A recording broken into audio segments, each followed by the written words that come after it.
Back. അപ്പോൾ എല്ലാവർക്കും സുഖമല്ലേ?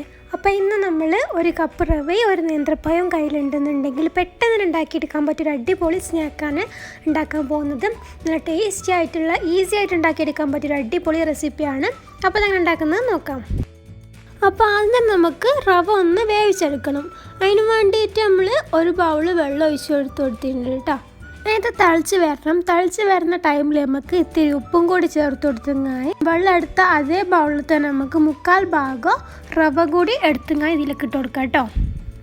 റവയിൽ 2 ടേബിൾ സ്പൂൺ പഞ്ചസാരയും കൂടി ചേർത്തിട്ടുണ്ട്. പഞ്ചസാര അധികം ചേർക്കാത്തതാണ് കേട്ടോ ഇതിൻ്റെ ഒരു പ്രത്യേക ടേസ്റ്റ്.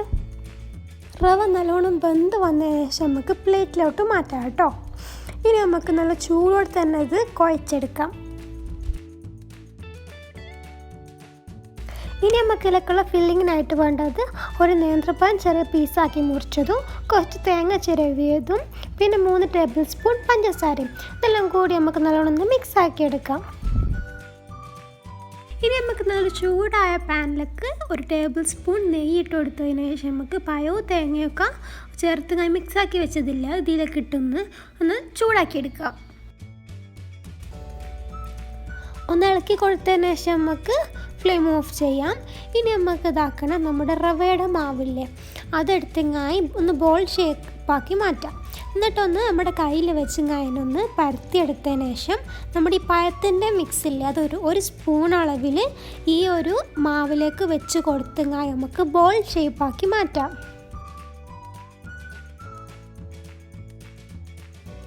ഇനി നമുക്ക് കൈ കൊണ്ട് തന്നെ മെല്ലെ നല്ലോണം പരത്തി കൊടുക്കാം. പരത്തിങ്ങായി ഈ ഒരു ഷേപ്പിലായിട്ട് കിട്ടണം. അപ്പം നമ്മളെല്ലാം ഇങ്ങനെ ചെയ്തെടുത്തിട്ടുണ്ട് കേട്ടോ. ഇനി നമുക്ക് ഒരു പാനിലോട്ട് നല്ല ചൂടായ എണ്ണ ഇട്ടിങ്ങായി നമുക്കിത് ഫ്രൈ ചെയ്തെടുക്കാം. കളറൊന്ന് മാറി വരുന്ന ടൈമിൽ നമുക്കിത് കോരിയെടുക്കാവുന്നതേ ഉള്ളൂ. അപ്പോൾ ഇത്ര പണിയേ ഉള്ളൂ. എല്ലാവരും എന്തായാലും ട്രൈ ചെയ്ത് നോക്കാം. നല്ലൊരു അടിപൊളി ടേസ്റ്റാണ്, അടിപൊളി സ്നാക്കാണ്. കുട്ടികൾക്കൊക്കെ എന്തായാലും ഇഷ്ടപ്പെടും കേട്ടോ. അപ്പം പഴം ഇഷ്ടമില്ലാത്തവരാണെന്നുണ്ടെങ്കിൽ എന്തായാലും ഇഷ്ടപ്പെടും. പഴം തന്നെ നമുക്ക് തോന്നുന്നില്ല ഇതിൽ ചേർത്തിട്ടുള്ളത്. അപ്പോൾ എല്ലാവരും എന്തായാലും ട്രൈ ചെയ്ത് നോക്കുക. അടിപൊളി ടേസ്റ്റാണ്. ഇപ്പോൾ വീഡിയോ ഇഷ്ടപ്പെട്ടാൽ ലൈക്ക് ചെയ്യാനും ചാനൽ ഇഷ്ടപ്പെട്ടാൽ സബ്സ്ക്രൈബ് ചെയ്യാനും മറക്കരുത് കേട്ടോ. അതുപോലെ തന്നെ ട്രൈ ചെയ്തിട്ട് ഫോട്ടോസ് അയച്ചുതരാം. മറ്റൊരു വീഡിയോ വരുത്തുവരേക്കും ബൈ.